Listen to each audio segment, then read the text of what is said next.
Thanksgiving was always memorable at my house. But the one Thanksgiving I will never forget was the Thanksgiving of 1956. Eisenhower was president. Elvis Presley sang "You Ain't Nothing But a Hound Dog" at the Ed Sullivan Show.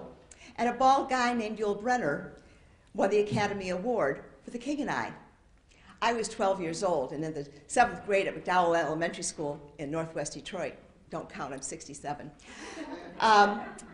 And all summer long, the kids in the neighborhood had dug a huge hole in the vacant lot across the street.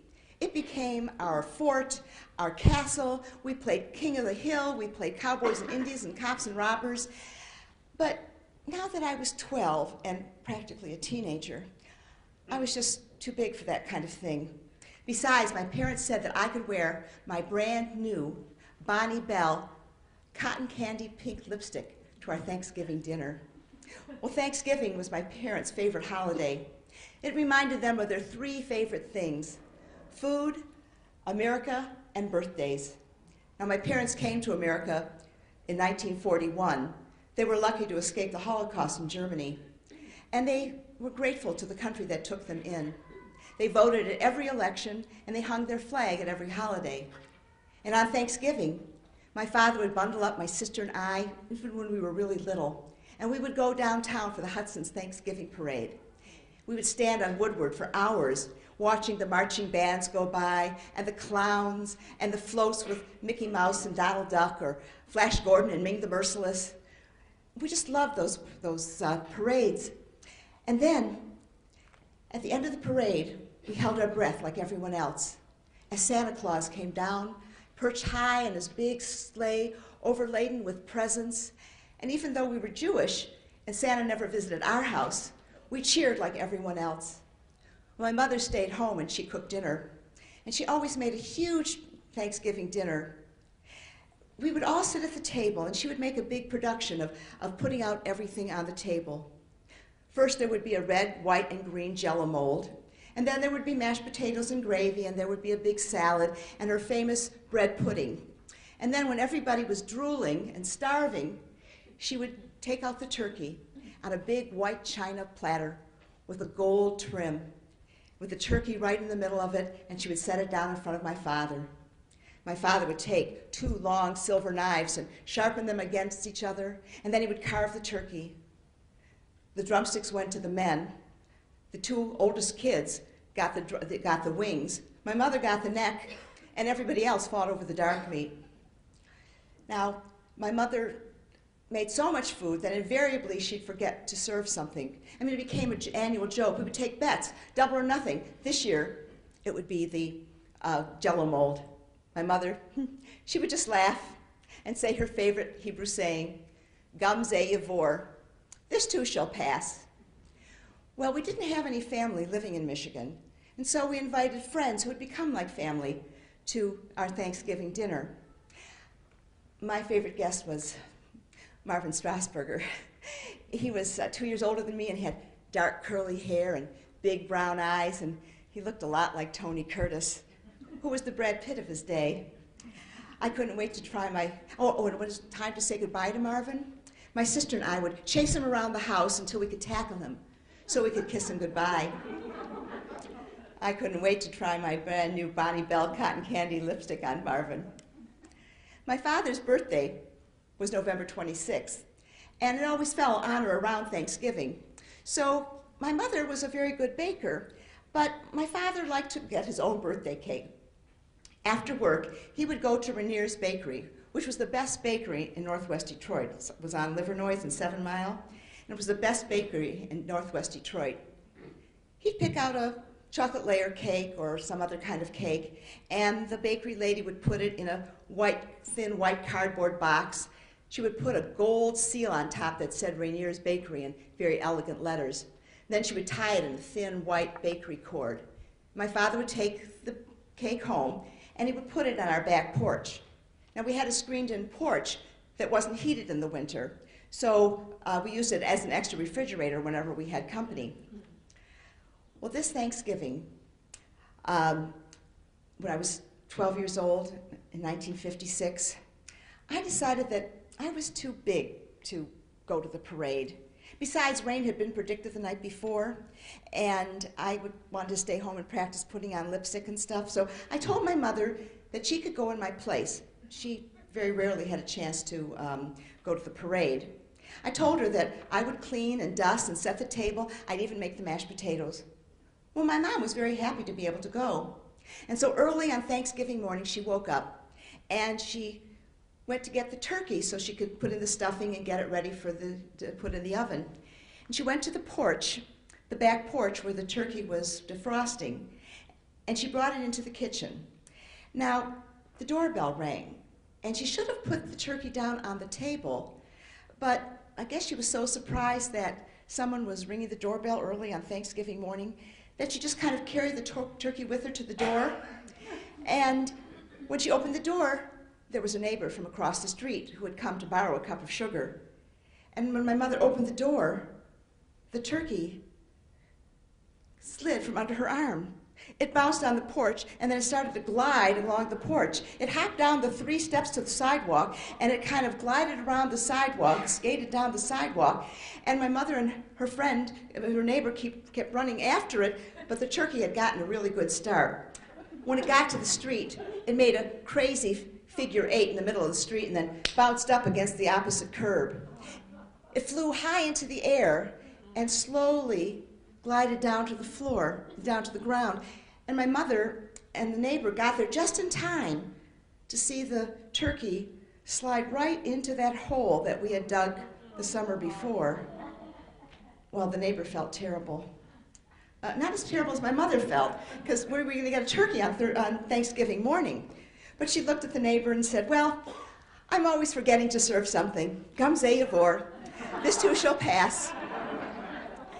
My neighbor thought she was crazy, but they went back to our house, and my mother gave her her sugar, and then she woke us up and we had breakfast. After breakfast, my mother and my sister and my father bundled up and went off in the car down to Woodward. I went upstairs and practiced putting on my lipstick and combing my hair and deciding what to wear, and then I went downstairs and vacuumed and dusted, and I set the table for 12, and then I peeled 5 pounds of potatoes and put them in a pot and set them to boil. Now it takes about a half an hour for potatoes to boil, and so I had plenty of time to call my best friend Marion. Marion and I always had lots of things to talk about, like boys. I had to tell her that Marvin Strasberg was coming, and she said, "Isn't he the one with the dark curly hair that looks like Tony Curtis, who was the Brad Pitt of his day?" I said yes, and we talked for a while, and then it was about a half an hour, so I hung up for Marion, and I took the potatoes off of the burner. I was really tired from all that work I'd done that morning, so I decided rather than mashing the potatoes with a fork, I would put it in my mother's brand new turquoise Sunbeam blender. I put the potatoes in the blender, along with some butter and some salt and pepper, put the top on, and I turned it back on, and then the phone rang. It was Marion.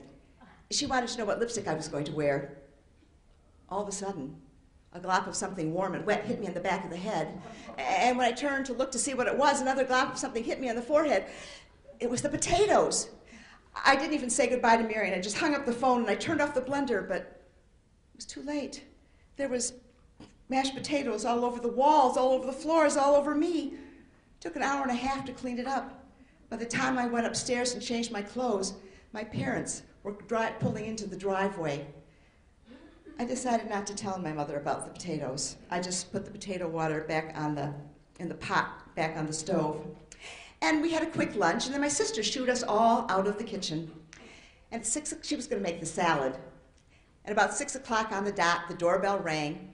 It was our friends, our company, coming for dinner. And everybody was so hungry, we just sat down at the table and waited for the parade of food to begin. My mother brought out the green, red, white, and green Jell-O mold and set that on the table. She brought out the big wooden salad bowl. It was covered with a dish towel, and she set that down on the table. And then she picked up the towel, and there was no salad. She looked at my sister, and my sister said, "Well, you know, Mr. Angelotti, my new science teacher, he's tall, dark, and handsome with brown curly hair and big brown eyes. He looks a lot like Tony Curtis. Well, I brought the salad fixings for Mr. Angelotti's rabbit so it wouldn't be hungry over the weekend. But I'll get the mashed potatoes, my sister said. And before I could stop her, she went into the kitchen and brought the pot with the potato water and set it down in the middle of the table. As soon as she took off the lid, of course, there was no potatoes, and I had to explain about Marion and the potatoes and the blender and everything, and I said, "But Mother, you're always forgetting something. Usually it's the potatoes. But I'll get the turkey." Of course, the turkey is the most important part of the meal. And I walked toward the kitchen, and I could hear Marvin's stomach kind of grumbling and rumbling a little bit. And I turned around to look at him, and I licked my cotton candy pink lipstick and went into the kitchen. I opened the oven door. No turkey. I looked on the back porch. No turkey. I looked in the refrigerator, even the broom closet. No turkey. I put the dressing in the middle of that big white and gold platter, and I brought it out to my mother. And my mother said, "I lost it." And then she explained what happened. She said, "But believe me, this too shall pass. Besides, everybody likes dessert better than they like the turkey. I'll get the dessert." And she left the dining room, went into the kitchen, went to the back porch, brought out that Rainier's cake box and put it down on the table. She untied the string and opened it up.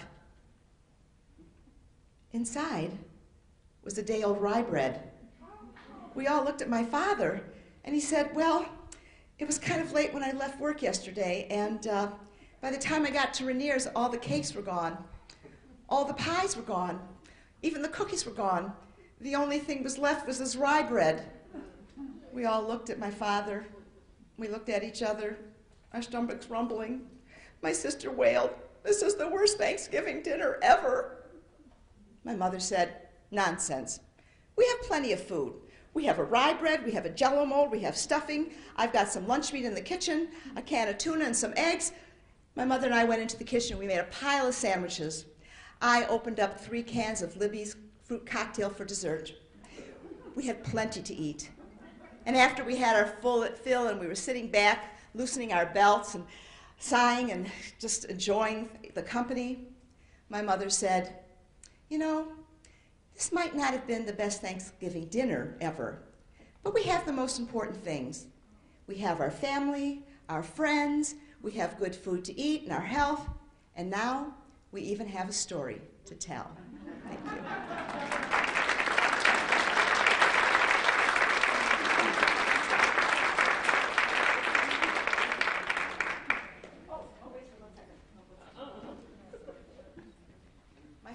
My husband reminded me, my friend Marion, who was my friend since 3rd grade, just became the mayor of